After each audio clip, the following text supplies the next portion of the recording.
नमस्कार किसान भाइयों, फिर से स्वागत है आपका आपके ही चैनल, आपके ही यूट्यूब परिवार में। देखिए, आपके बहुत सारे कमेंट आए और बहुत सारा प्यार आया आपका, तो उसके लिए बहुत बहुत धन्यवाद सभी किसान भाइयों को कि आपने इतने कमेंट्स किए। और मैं कमेंट्स के जवाब आपको हमेशा देता रहूँगा, ऐसा नहीं है कि कमेंट्स का जवाब नहीं दूंगा, क्योंकि आज के भी बहुत सारे क्वेश्चंस हैं आपके कि मार्च तक क्या यही तेजी रहेगी या नहीं रहेगी, या फिर मार्च से पहले निर्यात बंद हो जाएगा या फिर मार्च तक निर्यात चलेगा। तो इसमें किस तरह की सिचुएशन जो है मार्च तक लहसुन में रहने वाली है, उसके ऊपर ज़रूर चर्चा करेंगे।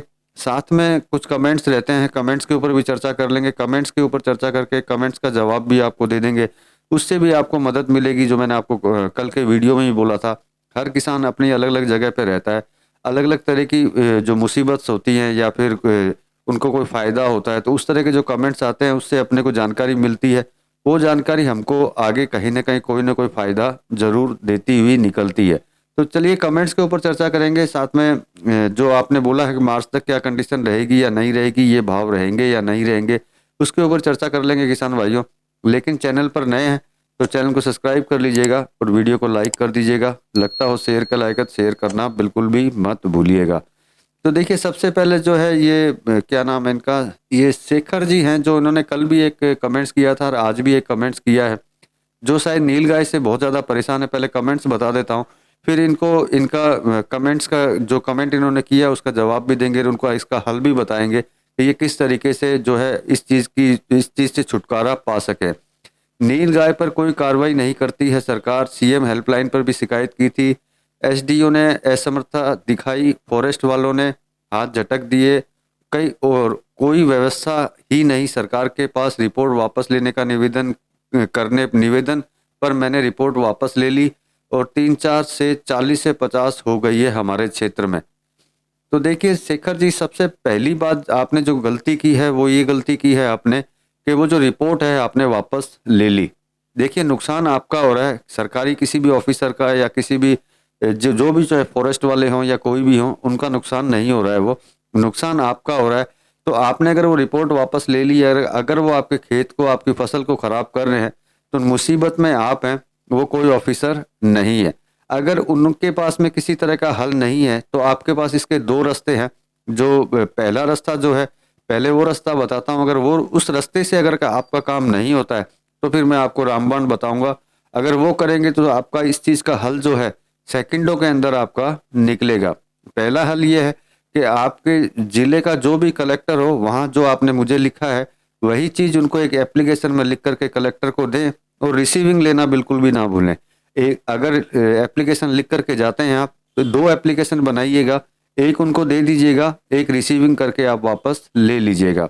अब मान लेते हैं कि आप कलेक्टर के पास गए, उनको ये अपनी प्रॉब्लम बताई और उन्होंने इसकी किसी तरह की कोई सुनवाई नहीं की, तो देखिए आपके पास सबसे सॉलिड हथियार है, रामबाण हथियार है कि आप किसी एक्स वाले को, मतलब ट्विटर वाले को पकड़िएगा। आप जो मैसेज आपने मेरे को कमेंट मेरे को किया है, वो कमेंट जो है ट्वीट कर दीजिएगा हमारे मोदी जी को। तो इसकी जो कार्रवाई है आपकी ना हो, ऐसा हो नहीं सकता है, लेकिन ये आपको करना पड़ेगा। अगर आपके गांव में फसलों पे अगर आतंक, अगर नीलगाय मचा रही है, तो आपके लिए सबसे बड़ा हल यही होगा।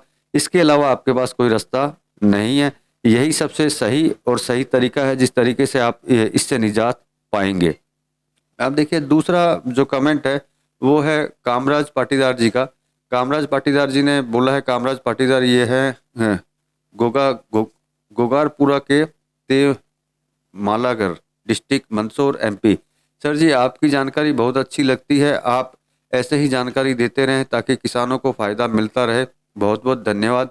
सर, क्या मार्च एंड तक इसी भाव में रहेगा लहसुन का? थैंक्स सर जी। तो खेमराज जी, सबसे पहले धन्यवाद, आपने कमेंट्स किया। अब देखिए, सबसे बड़ी चीज़ जो आपने लिखी है कि मेरी जानकारी से अगर किसानों को फ़ायदा होता है तो मैं वीडियो बनाता ही इसीलिए हूँ कि किसानों को किसी न किसी तरीके से कोई ना कोई फ़ायदा होता रहे। अब देखिए, जो मार्च वाली बात बोली है, मार्च एंड तक, तो देखिए मार्च तक किसी तरह की कोई प्रॉब्लम नहीं है। मार्च के लास्ट तक जाकर के आपको ही पता है कि भारत के जितनी भी जगह जहाँ जहाँ लहसुन होता है वहाँ सब की फसलें निकलनी चालू हो जाती है। तो देखिए, जब सभी जगह की फसल निकलनी चालू होगी तो थोड़ा बहुत फर्क जो है भावों के अंदर 100% आना है। नो डाउट अभी नहीं आएगा क्योंकि फसलों में भी प्रॉब्लम है और जितनी डिमांड बाजार की है, जितना माल बाजार को चाहिए उससे प्रेजेंट टाइम में कम ही है, उससे ज़्यादा बिल्कुल भी नहीं है। तो आप निश्चिंत रहिए, मार्च तक तो कोई प्रॉब्लम नहीं आएगी।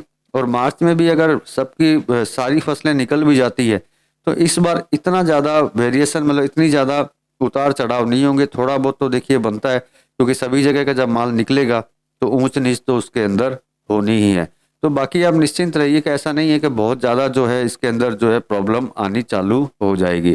तो सेकंड मैसेज भी ऐसा ही है कि थैंक्स सर, मार्च में आवक बढ़ी तो लहसुन का भाव वर्तमान में है वही रहेगा, कमी आएगी। प्रेम सिंह राजपूत जी, अगर मालवा एमपी से ही है। और साथ में उन्होंने ये भी लिखा है प्लीज़ रिप्लाई इन वीडियो। तो ठीक है प्रेम सिंह जी, रिप्लाई वीडियो में ही कर रहा हूँ। तो इसका जवाब प्रेम सिंह जी शायद आपको मिल ही गया है कि मार्च में अगर सभी जगह की आवक अगर आएगी तो थोड़ा बहुत फर्क बनता है, ये तो आपको भी पता है। क्योंकि सभी जगह से माल जब निकलेगा तो एक बार के लिए कुछ जो है अप एंड डाउन उसके अंदर हो सकता है, लेकिन ज़्यादा अप एंड डाउन जो है इसके अंदर होने का जो है किसी तरह का कोई चांस इसमें दिखाई नहीं देता है। थोड़ा बहुत जो है वो इसके अंदर चांस रहेगा, क्योंकि आपको भी पता है जब सभी जगह का माल निकलेगा तो कुछ न कुछ जो है बाजारों में, मंडियों में जो है हलचल ज़्यादा होगी और उससे थोड़ा सा करेक्शन जो है इसके अंदर आ सकता है, थोड़ी सी डाउनफॉल इसके अंदर आ सकती है। अगला मैसेज है संजय महेश्वरी जी का, लहसुन निर्यात होता रहा तो किसान की हालत में थोड़ा सुधार होगा। संजय महेश्वरी, खांचरोड जिला उज्जैन। तो संजय जी, धन्यवाद आपका कमेंट करने के लिए। और जो निर्यात होते रहा आप बोल रहे हैं, देखिए प्रेजेंट टाइम में ऐसी कोई सिचुएशन नहीं है जिस सिचुएशन से ये बात बोली जा सके कि जो निर्यात है किसी कारण से रुक सकता है। क्योंकि मैंने कल कल के वीडियो में, परसों के वीडियो में भी मैंने आपको बताया था कि प्रेजेंट टाइम में जितना भी लहसुन निर्यात हो रहा है वो मेडिसिन के पर्पज से हो रहा है। तो मेडिसिन के पर्पज से होने की नो डाउट थोड़ा बहुत खाने में भी जाता है, लेकिन ज़्यादातर लहसुन जो है मेडिसिन पर्पज से हो रहा है। तो मेरे हिसाब से ये निर्यात जो है इतनी जल्दी बंद नहीं होने वाला, और निर्यात चालू रहेगा तो हम भी यही चाहते हैं निर्यात चालू रहेगा और रहे तो, और किसानों को दो पैसा ज़्यादा मिलता रहे, जिससे कि पिछले कई सालों से जो उनके नुकसान हुए थे कम से कम उनकी भरपाई और उनके कर्जे जो है उतर जाएं। अब देखिए चाइना लहसुन के ऊपर कल जो है बहुत ज़्यादा मैसेज आए थे, जिन्होंने बोला कि आज़ादपुर मंडी के अंदर जो है चाइना के लहसुन जो है बहुत ज़्यादा आते हैं। जैसे मैं एक एक करके आपको सबके कमेंट्स पहले पढ़ के बता देता हूँ, फिर मैं इसका जो इलाज है वो भी हम लोग इसका जान लेंगे कि इसका क्या इलाज है। ये नीरज जी का कमेंट है, दिल्ली आज़ादपुर मंडी में 2 गाड़ी चाइना लहसुन की आ रही है रोज़। दूसरा कमेंट है हेमंत पाटीदार जी का, दिल्ली मंडी आज़ादपुर में बहुत विदेशी माल आ रहा है, अभी तो माल चीन का है। इसके बाद में जो है राधेश्याम जी जाट का है, जिन्होंने लिखा है दिल्ली आज़ादपुर मंडी में माल आता है चाइना का लहसुन चोरी छिपे, सभी किसानों का इसका विरोध करना चाहिए। सरकार को अपने ग्राम पंचायत अधिकारी द्वारा लेटर भेजना चाहिए हर गांव में। इनका कमेंट जो है बहुत शानदार है, इसका मैं आपको जवाब दूंगा, क्योंकि इन्होंने जितने भी कमेंट जो किए हैं कि चाइना लहसुन वहाँ आ रहा है, 2 गाड़ी आ रही है, 3 गाड़ी आ रही है या 4 गाड़ी आ रही है, तो आप ये समझ सकते हैं कि इन सब का कमेंट का जो जवाब है ये राधेश्याम जी जाट ने खुद ने दे दिया है। मतलब कि इन्होंने लिखा कमेंट ही है, हो सकता है इनको पता हो और हो सकता है इनको ना पता हो, लेकिन इनका जवाब जो है वो तारीफ के काबिल है। लेकिन इसमें थोड़ा सा चेंज आपको करना पड़ेगा, क्योंकि ग्राम पंचायत जो होती है इसके अंदर किसी तरह की कोई हेल्प जो है आपको नहीं कर सकती। अब इसके अंदर आपको करना क्या है, जैसे कि सबने एक ही मंडी का नाम लिया है जिसका नाम है आज़ादपुर मंडी। तो देखिए आज़ादपुर मंडी में आप जाते होंगे या आपका कोई भाई बंधु वहाँ जाता होगा, तो वहाँ जाकर के आप क्या कीजिए कि जो चाइना का लहसुन वहाँ आया हुआ हो उसकी कुछ फोटोग्राफ्स लीजिए, कुछ छोटी मोटी वीडियो बनाइए, और वीडियो बना करके जो है आप जब वीडियो बना लेंगे, क्योंकि आप लहसुन को अच्छी तरह पहचानते हैं, आपकी परख जो है किसान है तो निश्चित बात है तारीफ काबिल होगी, तो वो परख बड़ी अच्छी होगी आपकी। तो मैं आपको सिर्फ एक रास्ता दिखा रहा हूँ, बाकी मैं अपनी कोशिश ज़रूर करूँगा।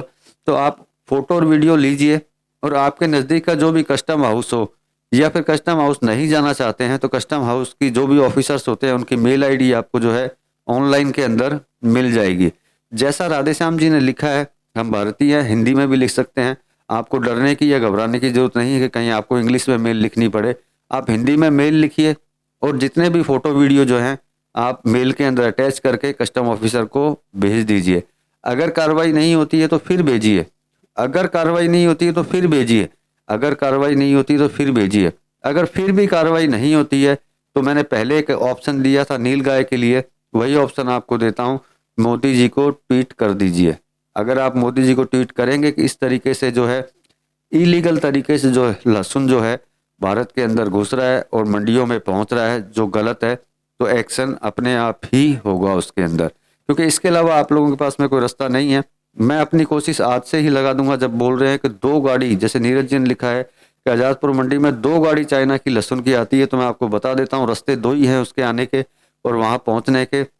या तो वो नेपाल नेपाल के जरिए वहां पहुंच सकता है, या फिर वो नॉर्थ ईस्ट रीजन उत्तर पूर्व भारत के बर्मा के थ्रू पहुंच सकता है। इसके अलावा चाइना का लहसुन पहुंचने का तीसरा कोई रास्ता नहीं है। और यही यही 2 जगह है जहां से इलीगल तरीके से इस तरह के जो आइटम है भारत की मंडियों में पहुंचाए जाते हैं। मेरा काम यूं मान लीजिए आज से स्टार्ट हो गया है। जब आपने बोला है कि इतना माल अगर वहां पहुंच रहा है, तो यूं समझ लीजिए कि आज से मैं इसके पीछे पड़ चुका हूं और आज से ही पता लगाना चालू करूंगा कि ये किस बॉर्डरों से माल जो है क्रॉस होकर के भारत में आकर के और भारत की मंडियों में पहुंच रहा है और धड़ल्ले से माल जो ये है बिक रहा है। देखिए चाइना का लहसुन, अगर सिर्फ लहसुन होता तो कोई दिक्कत नहीं है, ये लहसुन नहीं, ये स्लो पॉइजन है। स्लो पॉइजन, मीठा जहर, धीरे धीरे आदमी को, इंसानों को खत्म करने वाली ये चीज है। तो चलिए, आपने इतनी सारी जानकारी दी और मैंने आपको जवाब दिया और साथ में मैंने आपको बता दिया कि मार्च तक जो है कोई प्रॉब्लम नहीं है। मार्च के बाद में थोड़ी बहुत दिक्कत इसके अंदर लहसुन में हो सकती है, हल्की फुल्की करेक्शन, मतलब गिरावट इसके अंदर आ सकती है, तो उससे आपको घबराने की जरूरत नहीं है। वापस स्टेबल जो होगा वो बहुत जल्दी वापस हो जाएगा, क्योंकि इतनी बहुत ज़्यादा, मतलब बहुत ही ज़्यादा कोई क्रॉप इसकी नहीं है कि जिससे कि रेटों में बहुत ज़्यादा गिरावट आनी चालू हो जाए। तो मिलेंगे किसान भाइयों अगले वीडियो में, अगली जानकारी, अगले किसी भाव के साथ में। तब तक के लिए जय जवान जय किसान।